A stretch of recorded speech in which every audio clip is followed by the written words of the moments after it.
Hello बच्चों, आप my self doctor PK. Sharma से आज एक बहुत ही महत्वपूर्ण इलेक्ट्रोकेमिस्ट्री का टॉपिक समझ रहे हैं। अक्सर बच्चे इस टॉपिक में डिफ़िकल्टी महसूस करते हैं, पर मैंने सरल तरीके से इसको समझाने की कोशिश की है। इलेक्ट्रोमोटिव फोर्स यानी सेल में जो इलेक्ट्रोमोटिव फोर्स बनता है, इलेक्ट्रोडों के बीच में जो पोटेंशियल डिफरेंस होता है, जिसको हम पोटेंशियोमीटर से ज्ञात करते हैं, पोगेनो-ड्रॉफ विधि से। तो ईएमएफ का गिव्स एनर्जी यानी गिव्स फ्री एनर्जी के साथ क्या रिलेशन है, उसको हम इसमें पढ़ेंगे। विद्युत वाहक बल एवं गिव्स मुक्त ऊर्जा। तो सबसे पहली बात तो आप ये देखिए कि जो इलेक्ट्रोकेमिकल सेल होता है उसमें केमिकल रिएक्शन चलती है। इलेक्ट्रोड और कैथोड पर, एनोड और कैथोड पर, एनोड पर जो है ऑक्सीडेशन होता है और कैथोड पर रिडक्शन होता है। तो इस स्थिति में जो केमिकल प्रोसेस चलता है सेल का, वो एक स्पॉन्टेनियस सिस्टम होता है। इलेक्ट्रोकेमिकल सेल जो है वो एक स्पॉन्टेनियस सिस्टम होता है। तो हम कह सकते हैं कि इलेक्ट्रोकेमिकल सेल के अंदर जो केमिकल एनर्जी है उसी से ही हमें विद्युत ऊर्जा प्राप्त होती है। तो वो जो विद्युत ऊर्जा प्राप्त होती है उसमें बाह्य सर्किट में हमें चार्ज फ्लो होता है। तो उस चार्ज फ्लो के लिए सिस्टम को कुछ काम करना पड़ता है और उस काम के बदले में सिस्टम की जो ऊर्जा खर्च होती है, यूँ कह सकते हैं, वो ऊर्जा जो खर्च होती है वो गिव्स ऊर्जा होती है। और वो गिव्स ऊर्जा ही खर्च होकर के हमें इलेक्ट्रोकेमिकल सेल के अंदर चार्ज फ्लो यानी विद्युत धारा प्रवाह होता है। तो वो हम इस टॉपिक में यही समझेंगे कि भाई जो गिव्स फ्री एनर्जी यानी कि वो ऊर्जा जो इलेक्ट्रिकल एनर्जी के लिए के बराबर होती है और जो केमिकल एनर्जी इलेक्ट्रिकल एनर्जी में चेंज होती है, इस पूरे सिस्टम में जो कार्य होता है वो गिव्स ऊर्जा के एक्सपेंडिचर से ही पूर्ण होता है। और उस गिव्स ऊर्जा को हम उस सेल के ईएमएफ के साथ कैसे जोड़ सकते हैं। तो आप देखते हैं इन इलेक्ट्रोकेमिकल सेल एक विद्युत रासायनिक सेल में chemical energy is converted into electrical energy, यानी केमिकल एनर्जी जो है इलेक्ट्रिकल एनर्जी में कन्वर्ट होती है। रासायनिक ऊर्जा विद्युत ऊर्जा में परिवर्तित होती है। इस पूरे सिस्टम को हम एज ए थर्मोडाइनेमिकली एजम्पशन के रूप में देखें, ऊष्मा गति के संदर्भ के रूप में इसकी स्टडी करें, तो इसको गिब्स ऊर्जा के साथ, गिब्स मुक्त ऊर्जा के साथ जोड़ के पढ़ सकते हैं। माना कि जो सेल है उसमें n ग्राम, कितने n ग्राम इक्विवेलेंट रिएक्टेंट यानी तुल्यांक अभिकारक जो है आर कन्वर्टेड इनटू प्रोडक्ट में बदल रहे हैं oxidation reduction process redox system के अंदर, यूँ कहें हम। तो उस रिडॉक्स सिस्टम में जो n ग्राम इक्विवेलेंट वेट जो है वो प्रोडक्ट में चेंज हो रहा है।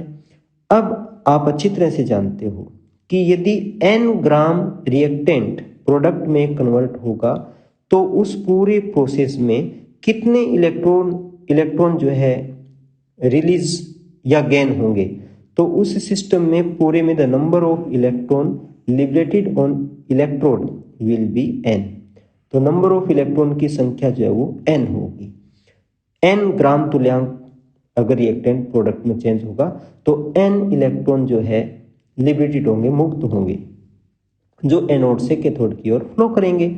अब then quantity of current passed, उन n इलेक्ट्रॉनों से हमें करंट की कितनी, चार्ज की कितनी मात्रा मिलेगी। क्वांटिटी ऑफ करंट मतलब चार्ज Q कितना मिलेगा, ये जो Q चार्ज है उसकी मात्रा NF होगी। आप F को फैराडे के नियम में समझ चुके हैं। F क्या है, 1 फेरेड है, यानी कि 1 मोल इलेक्ट्रॉन का चार्ज है। तो आपने फैराडे लॉ में देखा था कि equivalent weight upon electrochemical equivalent यानी रासायनिक तुल्यांक का जो अनुपात है, ये जो अनुपात है वो 96,500 के अबाउट नियर बराबर प्राप्त होता है।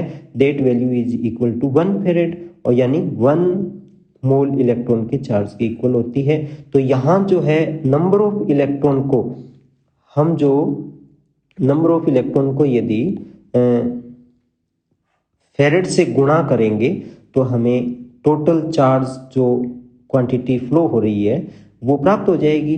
तो आपने फिजिक्स में ये अच्छी तरह से पढ़ा है कि इलेक्ट्रो जो पोटेंशियल होता है उसको चार्ज से मल्टीप्लाई कर दें तो वो वर्क डन के इक्वल होती है इलेक्ट्रिकल सिस्टम में। तो इलेक्ट्रिक वर्क जो होगा वो किसके बराबर होगा?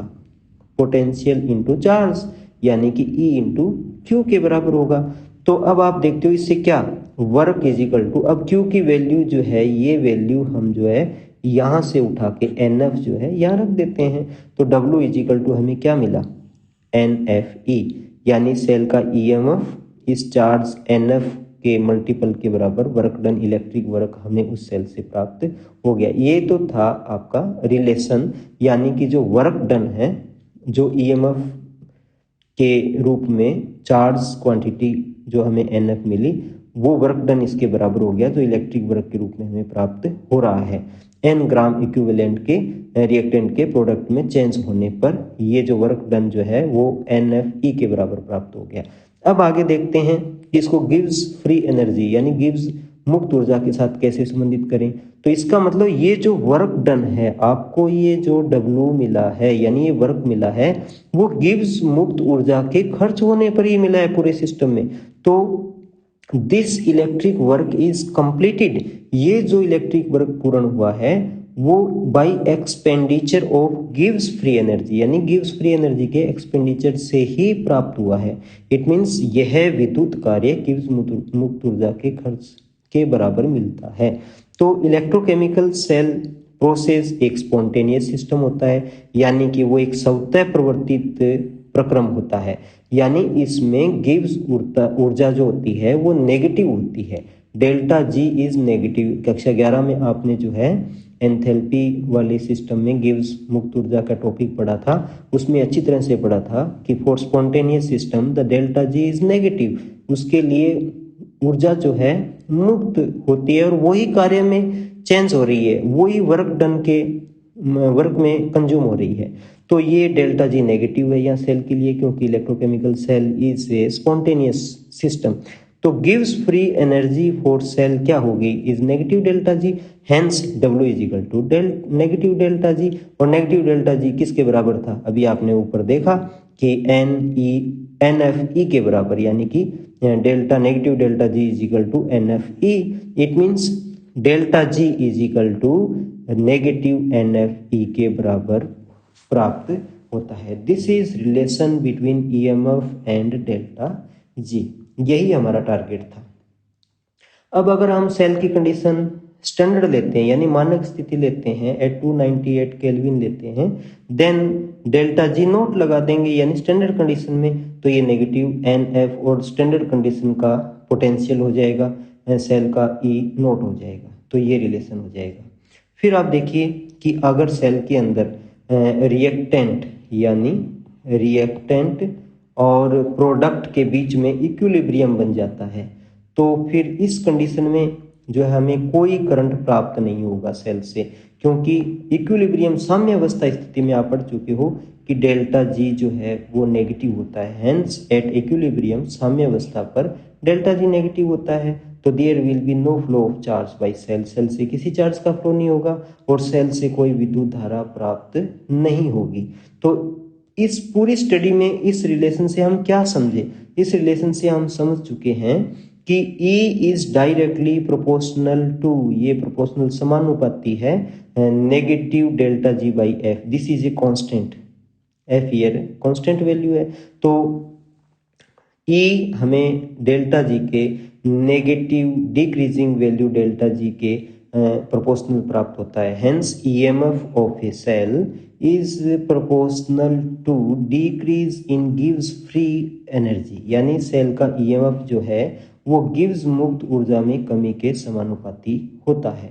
तो अब एक और फैक्टर भी हम इस समझ सकते हैं, वो क्या कि डेल्टा जी अपॉन एन, ये जो यहाँ डेल्टा जी अपॉन एन जो हमें इसमें मिलेगा, यानी कि इससे ये ई यहाँ रखें तो डेल्टा जी अपॉन एन मिलता है। तो this is a quantitative property, यानी ये एक मात्रात्मक गुण है, ये पदार्थ की मात्रा पर निर्भर करता है। इट मीन्स ये डायरेक्ट हमें रिलेशन दे रहा है कि यहाँ जो है डेल्टा जी जो है वो रिएक्टेंट की जो कंसंट्रेशन है उसकी मात्रा यानी इक्विवेलेंट वेट जो कन्वर्ट होगा उस पर ये डिपेंड करेगा, उसके नंबर ऑफ इलेक्ट्रॉन जो है उतने ही होंगे।